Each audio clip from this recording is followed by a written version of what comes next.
What's up everybody and welcome to another episode of 5 Cool Mods. Typically I don't release this series this early in the week because, well, you have to wait for the mods to come out that are cool. But I guess a lot of people were pretty busy this weekend, or not busy, because a lot of mods came out this weekend that were really cool. So a Monday version of 5 Cool Mods. I also do want to give a big shout out to all of you. In a lot of my videos I've been asking you guys to consider subscribing to try and reach 40,000 subscribers before the end of July. Well, I actually stayed up late last night and 10 minutes before midnight we hit 40,000 subscribers. So again, huge shout out to all of you. I thank you for watching and subscribing, but with that, let's get right into the list.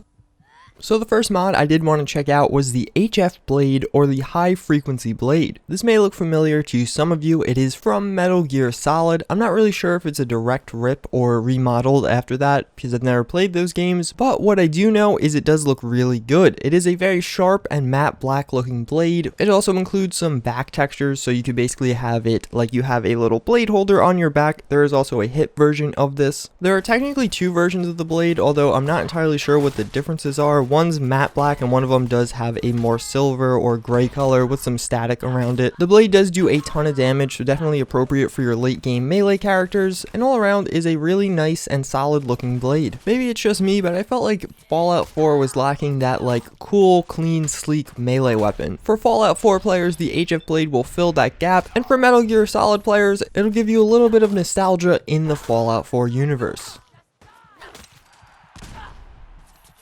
Next up, although you guys probably saw this because I was using it with the first mod, is the Black Widow, well, just Black Widow, but it is Black Widow armor added into the game. This is actually a port of a Fallout New Vegas mod that obviously added Black Widow armor into Fallout New Vegas, but now we get it in Fallout 4. The armor itself does look really nice. Obviously it's made to be like a slooty version. I don't know, I'd kind of like it to have a regular version as well. I think its sleekness and kind of tightness would say enough without having to have it unzipped in the front, but to each their own. All that being said, it does have a lot of really nice details and little textures here and there. I like how you could have all these little bags and kind of cargo things on the character, as well as those shield logos on the sides do look really nice. It also comes with a glow version, which is the one I'm using in combat here, and basically it has little blue highlighted parts everywhere. So I guess kind of glowing, but not exactly glowing. They're just a bright blue color that look very vibrant and breathe a nice fresh air into this black dark armor. I think this armor looks really good. Definitely one of the better armor mods out there for women, although again I do wish it was a little less slooty, but of course essential for those Scarlett Johansson characters out there.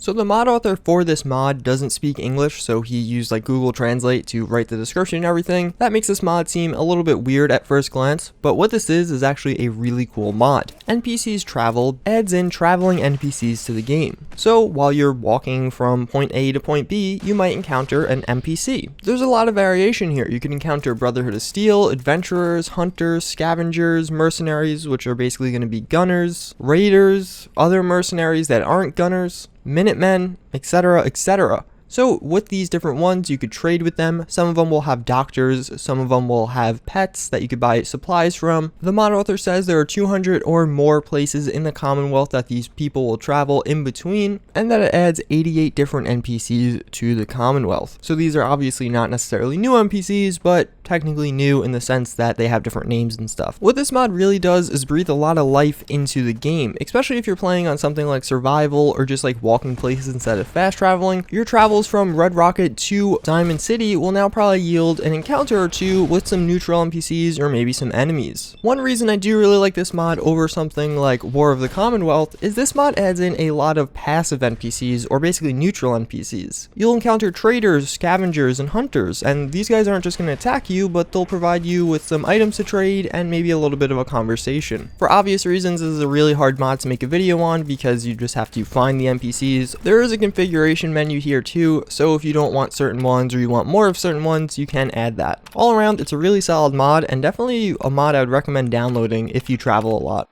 Wanderlust is a very much work in progress mod. What it adds in is a new world space that is to the west, actually in New Mexico technically. There's not a lot to this mod right now, but as soon as you travel there, you'll find two warring factions, the Union and the Confederates. They're both neutral to you, but you can technically pick a side just by attacking one of the other ones. None of the NPCs really do anything yet, but I just wanted to list this mod because I think, again, it does have a lot of potential, and it's a work in progress mod. So I really hope the mod gets more attention because I do think it has a lot of potential and could turn to something very cool. I would love to see an area where you have two factions that just basically are battling it out and you can pick a side or stay neutral and have different options in that sense. Right now, again, it is very basic. It does add in some new armors and stuff like that. There are a few unique NPCs that you could tell will be notable later on, but right now you can't really talk to anybody, but you could explore the world space a little bit.